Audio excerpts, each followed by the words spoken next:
قناة شباب المستقبل. الحاجات اللي كانت بتتعرض كانت بتيجي من بره، وكان بيتم إعادة هندستها بشكل ينفع إنها تتعرض بيه علينا وتناسب ثقافتنا. اللغة اللي كانت بتتعرض في الحاجات دي كان لازم تكون مظبوطة 100%، والقيمة اللي كانت موجودة جوه الحاجات اللي بنشوفها كانت كبيرة جدا.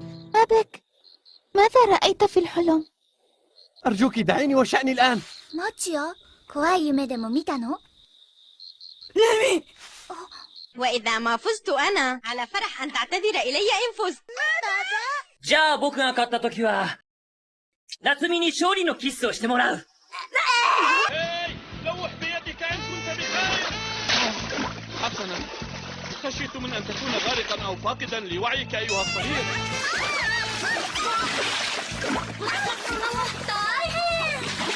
大丈夫坊や。じゃあね。